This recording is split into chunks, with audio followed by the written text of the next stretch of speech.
नमस्कार. सुरुवातीला पाहूयात काही ठळक बातम्या. भारतीय हवाई दलासाठी 10,000 कोटींची गुप्तचर विमाने खरेदी. आई तुळजाभवानी मंत्री नितेश राणे यांना सद्बुद्धी देवो. डीपीसीचा निधी स्थगितीवरून शिवसेना धाराशिव जिल्हा प्रमुख सूरज साळुंके यांचा टोला. माळेगाव कारखान्याच्या निवडणुकीबाबत शरद पवारांचा सस्पेन्स कायम. आणि नितेश राणेंनी घेतलेले कॉन्ट्रॅक्ट पूर्ण करावे, ओमराजे निंबाळकर यांचं वक्तव्य. नमस्कार, मी इंदिरा. ठळक बातम्यांनंतर आता पाहूयात सविस्तर वृत्त. भारतीय हवाई दल आपली गुप्तचर क्षमता बळकट करण्यासाठी 10,000 कोटी रुपयांची 3 अत्याधुनिक गुप्तचर विमाने खरेदी करण्याचा विचार करते. सूत्रांनुसार ही विमाने अत्याधुनिक तंत्रज्ञानाने सुसज्ज असून शत्रूच्या हालचालींवर बारकाईने लक्ष ठेवण्यास सक्षम असतील. यामुळे राष्ट्रीय सुरक्षेला मोठा आधार मिळेल. धाराशिव जिल्ह्याच्या दौऱ्यावर आलेल्या बंदरे आणि मत्स्य व्यवसाय मंत्री नितेश राणे यांना डीपीसीच्या निधी स्थगितीबाबत वादग्रस्त वक्तव्य केलंय. वास्तव परिस्थितीची माहिती नसताना मुख्यमंत्री देवेंद्र फडणवीस यांना बाप असे संबोधून डीपीसीचे अध्यक्ष असलेले पालकमंत्री प्रतापराव सरनाईक यांचा अवमान केलाय. असे वादग्रस्त विधान करणाऱ्या भाजपा मंत्र्यांना आई तुळजाभवानी सद्बुद्धी देवो असा टोला शिवसेना जिल्हा प्रमुख सूरज साळुंके यांनी लगावलाय. डीपीसीच्या निधीबाबत बोलताना राणे यांनी एक प्रकारे जनतेचा अवमान केलाय असं साळुंके म्हणाले. आपण मित्रपक्ष आहेत. मित्रपक्षाच्या पालकमंत्र्यांच्या निधी वाटपाला आपण स्थगिती देत आहे, तर ही काय चांगली गोष्ट आहे कसं आहे. आणि शेवटी हा निधी कुणाचा आहे? हा निधी सर्वसामान्य लोकांच्या धाराशिव जिल्हावासियांचा निधी आहे. या निधीला स्थगिती देणं म्हणजे कुठल्याही मोठ्या प्रकारचा आपण गड जिंकलेला नाही आहे किंवा कुठल्याही मोठ्या प्रकारचा आपण पराक्रम केले असं नाही आहे. खरं तर आपण महायुतीचे मंत्री म्हणून आपण हा सगळा प्रकार समजून घेणं अपेक्षित होतं. आणि जर काय गैरसमज असतील भारतीय जनता पार्टीच्या आमदारांनी आमच्या मंत्र्यांमध्ये, तर ते बसून कुठं तर तो कोलॅबोरेशन करून तो लोकांना निधी कसा लवकरात लवकर मिळेल, तो निधी कसा खर्च होईल, जिल्ह्याच्या विकासामध्ये भर कशी पडेल हे आपण बघणं अपेक्षित होतं. असं न करता आपण सत्तेच्या आविर्भावामध्ये आपण काल बाप काढला. साहेब, कुणाचा बाप काढता? कशासाठी बाप काढता? ही महाराष्ट्राची संस्कृती आहे का? आपण महायुतीचे मंत्री आहात, आपल्याकडून हे वक्तव्य शोभले नाही आहे. महाराष्ट्राचे मुख्यमंत्री, लाडके मुख्यमंत्री आदरणीय फडणवीस साहेब हे सुद्धा अतिशय बोलत असताना जबाबदारीने बोलतात. आमचे नेते एकनाथ शिंदे साहेब बोलत असताना अतिशय जबाबदारीने बोलतात. आपले वरिष्ठ नेते अशा पद्धतीने कधी बोलत नाही. त्यामुळे आपण सुद्धा असं बोलणं योग्य नाही. एक शिवसैनिक म्हणून, एक धाराशिवचा नागरिक म्हणून ही माझी शोकांतिका खंत मी आज आपल्या माध्यमातून व्यक्त करतो. आणि जर आपल्याला या धाराशिव जिल्ह्याच्या जनतेच्या राजकारणाची एवढी काळजी असेल साहेब, तर आपण मुख्यमंत्री साहेबांना आपलं पत्र देऊन स्थगिती लवकरात लवकर उठवावी, जेणेकरून धाराशिव जिल्ह्याच्या लोकांना, नागरिकांना आणि विकासाला न्याय मिळेल. एवढीच आपल्याच्या माध्यमातून विनंती करतो. आणि आई तुळजाभवानी चरणी प्रार्थना करतो की नितेश राणे साहेबांना आपण आई सद्बुद्धी देऊ. बारामतीच्या गोविंदबागमध्ये माळेगाव सहकारी साखर कारखान्याच्या निवडणुकीसंदर्भात शरद पवार यांनी कार्यकर्त्यांची बैठक घेतली. या बैठकीत कार्यकर्त्यांनी माळेगाव सहकारी साखर कारखान्याची निवडणूक लढवावी असा जोर धरलाय. मात्र शरद पवारांनी या निवडणुकीबाबत सस्पेन्स राखून ठेवलाय. पुढील 2 दिवसात या संदर्भातील मी निर्णय घेईल असं शरद पवार यांनी कार्यकर्त्यांना सांगितलंय. शरद पवार जो निर्णय घेतील तो निर्णय आम्हाला मान्य असल्याचं कार्यकर्त्यांचं म्हणणं आहे. माळेगावच्या निवडणुकीबद्दल मी उद्याच्याला निर्णय देतो. मेन जे माणसं आहेत सदाबापू सातव असतील, त्यांचा विचार घेऊन नाही. साहेबांनी काय सांगितलं की साहेबांनी सांगितलं की मी जे निर्णय घेईल तो सर्वांना मान्य राहील का. सभासदांनी सांगितलं साहेब तुम्ही निर्णय घेईल ते आम्हाला मान्य राहील. आणि साहेब 12 तारखेला आम्हाला सर्वांना बोलवून तो निर्णय सांगतील. 11 कार्यकर्त्यांची तुमची काय भूमिका? आमची भूमिका साहेब जे निर्णय घेतील साहेबांच्या मागे आम्ही खंबीरपणे उभे राहू. साहेबांनी जर माघार घेतली तर आम्ही सुद्धा माघार घेऊ. साहेबांच्या जिल्हा नियोजन निधी हा काय कणकवली येथील वडिलोपार्जित इस्टेट विकून दिलाय का असा टोला ठाकरे गटाचे खासदार ओमराजे निंबाळकर यांनी नितेश राणे यांना लगावलाय. नितेश राणे यांनी धाराशिव येथे घर करावे आणि घेतलेले कॉन्ट्रॅक्ट पूर्ण करावे असे आवाहन खासदार ओमराजे निंबाळकर यांनी मंत्री नितेश राणे यांना केलंय.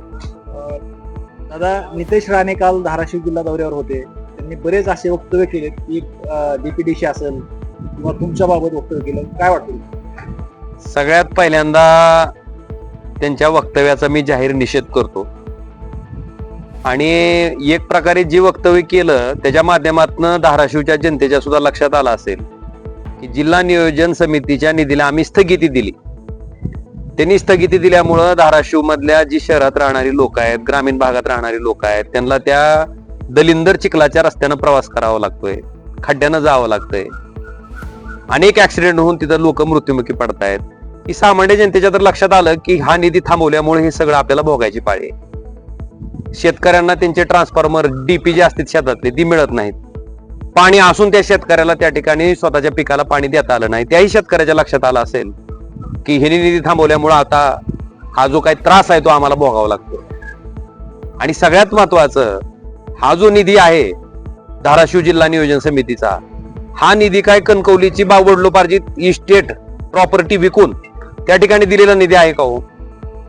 जर त्यांची वडिलोपार्जित जमीन विकून जर दिलेला निधी असेल तर जरूर त्यांनी त्याच्यावर अधिकार सांगावा. पण हा जो निधी आहे, हा निधी हा सर्वसामान्य माणसाकडनं जो जीएसटी आपण वसूल करतो, जो टॅक्स आपण वसूल करतो, त्या माणसाचा हा पैसा आहे. आणि त्या पैशावर जर अशा पद्धतीनं आपण अधिकार सांगत असू तर संविधानाच्या त्या शपथेचं काय झालं? मला वाटतं ह्याचा विचार आता त्यांनी करणं गरजेचं आहे. आणि ह्याचा विचार बातमीपत्रात वेळ झाली आहे छोट्याशा विश्रांतीची. लगेचच परत येऊ. तोपर्यंत पाहत राहा न्यूज अनकट.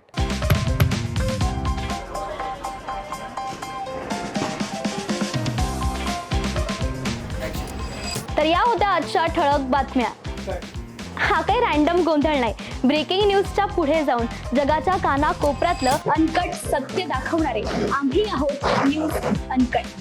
न्यूज अनकट म्हणजे फक्त बातमी नाही, तर प्रत्येक घडामोडी मागचं खरं रॉ ट्रुथ. जगाच्या कानाकोपऱ्यातलं 100% अनकट सत्य. No drama, no filters, just truth. ग्लॅमरचं धम्माल जग, स्टार्सचे मसालेदार किस्से आणि पडद्यामागचे रिअल हिरोज. बॉलिवूड पासून मराठी सिनेमांपर्यंत फुल ऑन एंटरटेनमेंट फक्त कलारंजनमध्ये. गुन्ह्यांचा पर्दाफाश, थेट तपास आणि शॉकिंग रिव्हिल्स.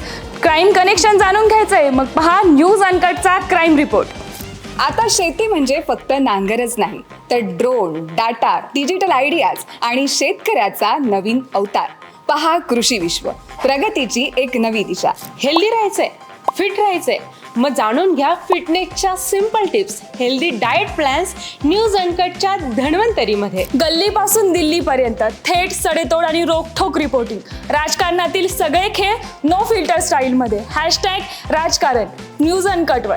जगाकडे बघण्याचा नवा दृष्टिकोन. ही गोष्ट ऐकलीत का, जी तुम्हाला विचार करायला लावेल? पहा विषय काय. शेवटच्या क्षणाचा थरार, मैदानावरील धमाल, खेळाडूंचे किस्से आणि बरंच काही. क्रीडा विश्वमध्ये सर्व काही. प्रत्येक बातमी, प्रत्येक विषय, प्रत्येक घटना थेट तुमच्यापर्यंत. No filter, no biasness. बातमी जशी आहे तशीच दाखवणार. आणि आता एक बिग अपडेट.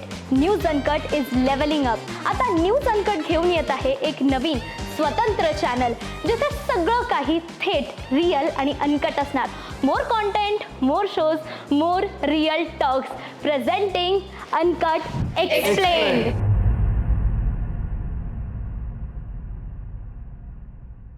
बातमीपत्रात पुन्हा एकदा स्वागत. आता पाहूया उर्वरित काही महत्त्वाच्या घडामोडी. मयत सरपंच संतोष देशमुख यांच्या हत्येप्रकरणी वाल्मिक कराडसह अन्य काही जणांना दोषी ठरवण्यात आलेलं आहे.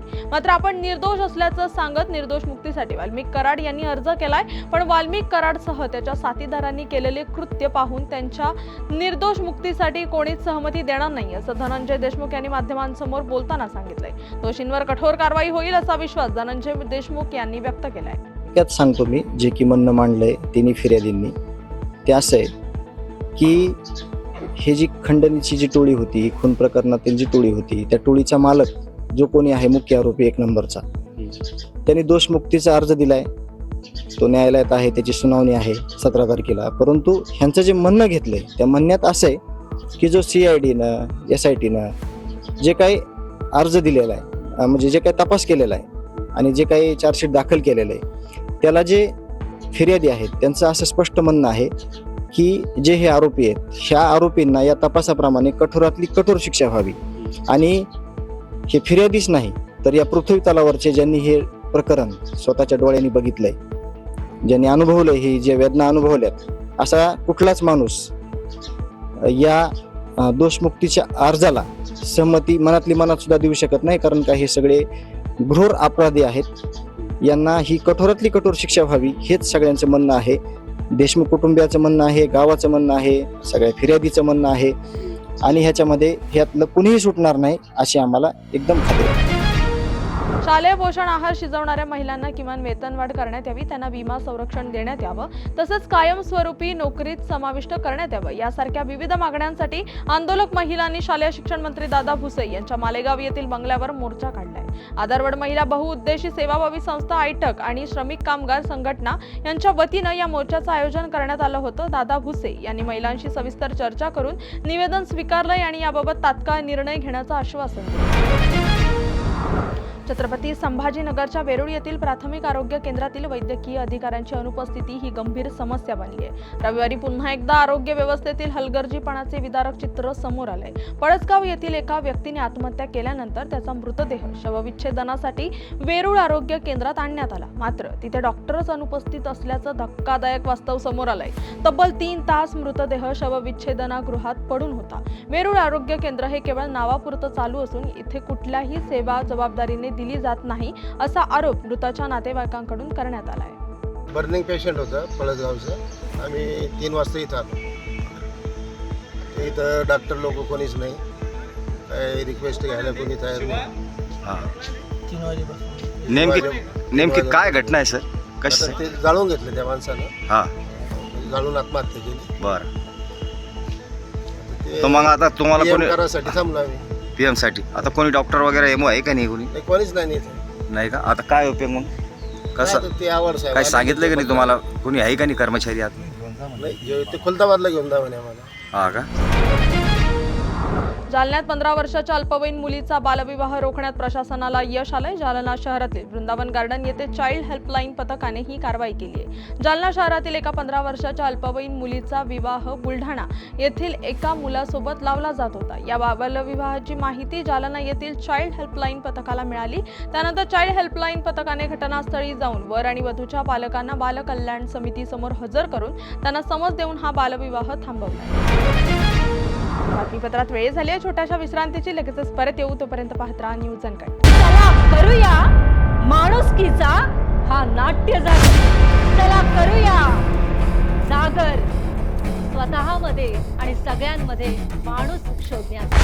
चला जागराला जागराला या हो, जागराला या हो, जागराला या तुम्ही, जागराला या. माणुसकीच्या जागराला या हो, जागराला या तुम्ही, जागराला या.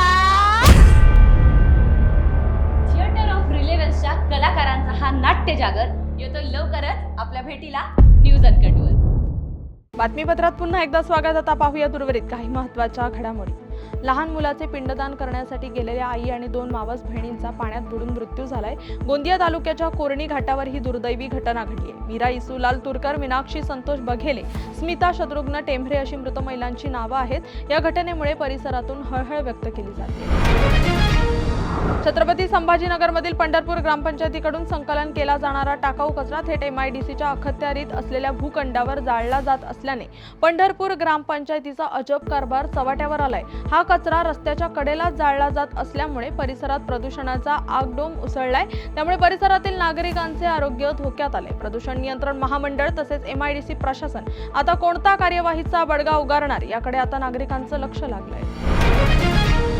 यंदा संत ज्ञानेश्वर महाराजांच्या पालखी प्रस्थान सोहळ्याची वेळ बदलली असून गुरुवारी 19 जून रोजी रात्री 8 वाजता पालखीचं प्रस्थान होणार आहे. दरवर्षी हा सोहळा दुपारी होत असे. यावर्षी वारकऱ्यांना त्रास होऊ नये म्हणून मंदिर प्रदक्षिणा सायंकाळी 5:30 वाजता होईल अशी माहिती डॉक्टर भावार्थ देखणे यांनी दिली आहे. त्यानंतर 7:30 वाजता आरती होईल आणि नंतर पालखी सोहळ्याची सुरुवात होईल असं देखील डॉक्टर देखणे यांनी सांगितलं. या बातमीसह वेळ झाली. बातमीपत्रात इथेच थांबायची. तोपर्यंत पाहत राहा न्यूज अनकट.